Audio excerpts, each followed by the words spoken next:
Demon possession is not manifested in the way people typically think. A lot of people think that demonic possession is manifested in fornication, drunkenness, uncleanness, lasciviousness, heresies, and so on. But that is not necessarily true, and the Bible reveals this to us. Galatians 5:16 through 18 says, I say then, walk in the Spirit, and you shall not fulfill the lust of the flesh. For the flesh lusts against the Spirit, and the Spirit against the flesh. And these are contrary to one another, so that you do not do the things that you wish. But if you are led by the Spirit, you are not under the law. Sinasabi ko sa inyo, mamuhay kayo ayon sa Espiritu at hindi ninyo pagbibigyan ang mga pagnanasa ng laman. Sapagkat ang mga pagnanasa ng laman ay laban sa kagustuhan ng Espiritu at ang kagustuhan ng Espiritu ay laban sa mga pagnanasa ng laman. Magkalaban ang dalawang ito, kaya napipigilan kayo sa paggawa ng nais ninyong gawin. Kung pinapatnubayan kayo ng Espiritu, wala na kayo sa ilalim ng kautusan. People are fond of attributing everything that men and women do to demons. Oh, the devil made me do this. The devil made me do that. We know that many actions of mankind are influenced by demons. But some things don't require demons. They are not manifestations of demons. Lust is something that does not require a demon. Lust is the flesh. You do not need a demon to be filled and directed by lust. Let me be crystal clear. I'm not saying that demons cannot compel and urge people to do these things and commit these sins. They can. But it is important that you know that these sins and acts don't necessarily mean demon possession. On one hand of the scale, people are too quick to identify a sin and attribute it to demon possession. On the other end of the scale, there are Christians who don't even believe that the devil and demons are very much part of this world. The Bible tells us clearly that you do not need a demon to commit adultery. It is in the DNA of the flesh. The Bible tells us you don't need any evil spirit to go out and fornicate. It is in the DNA of the flesh. The Bible tells us clearly that you do not need a demon to be filled with lust. It is in the DNA of the flesh. Galatians 5:19 to 21 says, Now the works of the flesh are evident, which are adultery, fornication, uncleanness, lewdness, idolatry, sorcery, hatred, and contentions, jealousies, outbursts of wrath, selfish ambitions, dissensions, heresies, envy, murders, drunkenness, revelries, and the like, of which I tell you beforehand, just as I told you in time past, that those who practice such things will not inherit the kingdom of God. Hindi makakaila ang mga gawa ng laman, pakikiyapid, kahalayan, at kalaswaan, pagsamba sa Diyos-Diyosan, pangkukulam, pagkapuot, pag-aaway-away, pagsiselos, pagkakagalit at kasakiman, pagkakampi-kampi at pagkakabaha-bahagi, pagkainggit, pagpatay, paglalasing, walang habas na pagsasaya at iba pang katulad nito. Muli ko kayong binabalaan, ang gumagawa ng mga ito ay hindi magkakaroon ng bahagi sa kaharian ng Diyos. The Bible did not say the works of demons are manifested. No. The Bible says that the works of the flesh are manifested. The Bible says adultery, fornication, uncleanness, and all other forms of evil are not the manifestation of demons, but they are the manifestations of the flesh. You have dwelled for so long on this demon manifestation that you are not taking care of your flesh. While you are fighting principalities and powers, you are busy sleeping with the enemy. And the enemy is the flesh. Just look at the type of sins the flesh can draw you into. Hatred, envy, murder. You don't need demons to fornicate or to commit adultery. It is the flesh. The flesh is the problem. Lust is a big problem. Lust is a real problem. And nothing has ruined more lives than lust. Great men, great women have fallen victims to a four-letter word. It's not L-O-V-E, but L-U-S-T. And lust is not something that gets better with age. It took me a while to learn, as I get older, that lust doesn't just magically disappear. Lust can control you.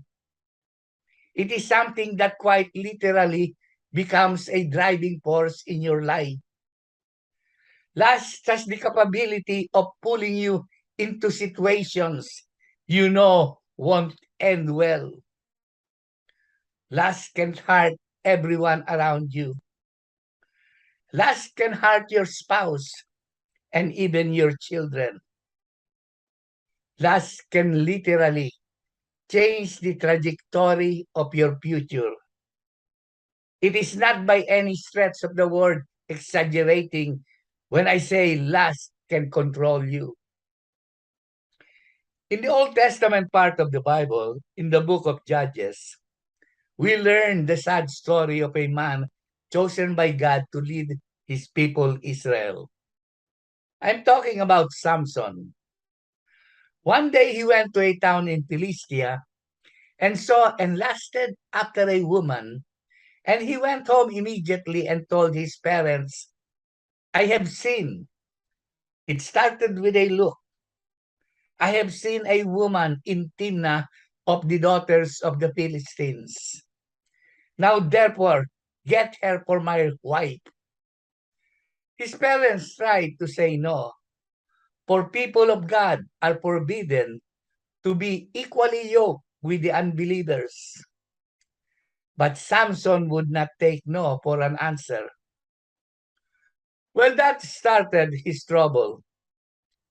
He lost his wife, then got hooked with Delilah. Every time I read the story of Samson, it honestly makes me scratch my head.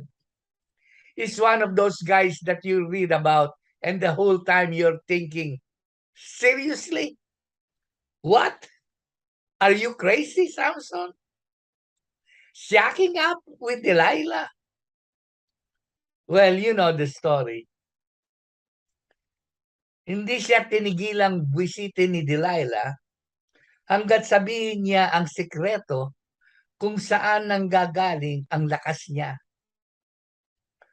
Pagkatapos, nadakip siya ng mga Philistines at kinulong. Samson lost his power and he lost his eyes. The Philistines blinded him. Poor Samson.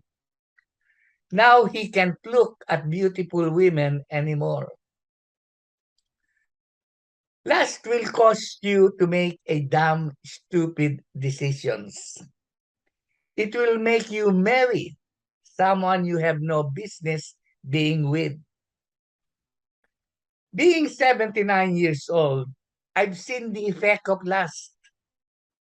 I know a brother in Christ who was already preaching and teaching in their local church and was caught red-handed by his wife with his mistress. The Lord preserved their marriage, but at a great cost. We can always forgive, but it is very hard to forget. I know another brother in Christ who was greatly involved with their local church in their equipping every member with the complete armor of the Christian as they battled against principalities, against spiritual hosts of wickedness in the heavenly places, who forget that we have two other enemies. As he succumbed to the spirit of lust, that resulted in a broken marriage and destroyed his witness for Christ. He has repented and is trying to serve the Lord again. But so many broken relationships, so much sorrow.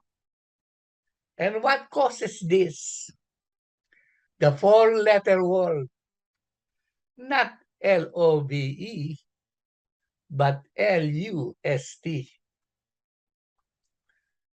The lust starts from the eyes. If you see people lusting after anything, if you see people having a strong desire for something, they did not just wake up and start lusting after that thing. It was introduced to them by their eyes. What you see will determine what will be in you. Again, in the Old Testament, in the book of 2 Samuel, 11th chapter, at the time when kings go out to battle, David sent his commander and his soldiers to harm's way, but he remained in Jerusalem. One evening, he saw Bathsheba bathing on the rooftop. David could not look away. Imbis na saran ang bintana, sinabi niya sa sarili niya, ang swerte ko naman. Timing na timing. That last led him to commit adultery and murder, which brought a great consequence in his life. It started with him looking and continuing to look. This is my point about lust causing people to make stupid decisions. David stole another man's wife and then he got her husband killed because he has gotten that man's wife pregnant. Is that crazy or what? Ang pagnanasa na yon ay ang nag-akay kay David na gumawa ng pakikiapid at pagpatay na nagdala ng isang grabe at masamang kahihinatnan sa kanyang buhay. Nagsimula ito sa kanyang pagtingin. Ito ang punto ko, na ang pagnanasa ay nagtutulak sa mga tao na gumawa ng mga hangal na desisyon. Niromansa ni David ang asawa ng ibang lalaki at pagkatapos ay pinapatay ang lalaki dahil nabuntis niya ang asawa. The reason why lust is so dangerous is because it makes decisions they regret. The spirit of lust makes people make decisions they know are bad. I mean, come on. We all know, and I'm sure David knew, that messing around with another man's wife was never going to end well. Yet he still did it. Why? Because lust makes people make silly decisions. It makes people make dumb decisions. Don't say you struggle with lust, but you don't filter the things you watch on the TV and on the internet. If you know you struggle with lust, don't watch things that trigger your lustful desires. Don't put yourself in a position to fail. Social media has affected the eyes of many people. It has caused many people to lust after sexual immorality. What are the things that we should do if we want to overcome the flesh? First, you need to go to Christ. I know you want to destroy the works of the flesh in your life. I know you want to be free. But I'm telling you the truth that you cannot set yourself free by yourself. The relationship between you and Christ gives you the power to overcome the flesh. When you are in Christ, you become the Son of God, and you will start to walk with the Spirit. Galatians 5:16. I say then, walk in the Spirit, and you shall not fulfill the lust of the flesh. Sinasabi ko sa inyo, mamuhay kayo ayon sa Espiritu at hindi ninyo pagbibigyan ang mga pagnanasa ng laman. Walking in the Spirit is something we must aim to do. Allow the Holy Spirit to move into your heart and direct your step and to order your day. And you will experience a life filled with the glory of God. There will be a glory in your heart, glory in your spirit. You will say no to sin. You will say no to this flesh. You will say no to its desires, adultery, fornication, uncleanness, idolatry, and witchcraft. All these wicked things will not be part of you. You will experience the fruit of the Spirit. Galatians 5:22-23. But the fruit of the Spirit is love, joy, peace, long-suffering, kindness, goodness, faithfulness, gentleness, self-control. Against such there is no law. Subalit ang bunga ng Espiritu ay pag-ibig, kagalakan, kapayapaan, pagtitiyaga, kabaitan, kabutihan, katapatan, kahinahunan, at pagpipigil sa sarili. Walang batas laban sa mga ganito. There will be rejoicing in your heart You will rejoice in your heart when there is nothing around you to rejoice about. Why? Because you won't be living by the flesh. You won't be living by being pumped up from the outside and this world. No, you will be in another world. You will walk with the Spirit. Romans 8:14 to 17. For as many are led by the Spirit of God, these are sons of God. For you did not receive the spirit of bondage again to fear, but you received the spirit of adoption by whom we cry out, Abba, Father. The Spirit Himself bears witness with our spirit that we are children of God. And if children, then heirs, heirs of God and joint heirs with Christ. If indeed we suffer with Him, that we may be glorified together. Ang lahat ng pinapatnubay ng Espiritu ng Diyos ay mga anak ng Diyos. Sapagkat hindi espiritu ng pagkaalipin ang inyong tinanggap upang kayo'y mamuhay sa takot. Sa halip, ang inyong tinanggap ay ang espiritu ng pagkupkup upang kayo'y gawing mga anak ng Diyos. Kaya tayo tumatawag sa Kanya ng Ama, Ama ko. Ang Espiritu ang nagpapatotoo kasama ng ating Espiritu na tayo'y mga anak ng Diyos. At yamang mga anak, tayo'y mga tagapagmana ng Diyos at kasamang tagapagmana ni Kristo.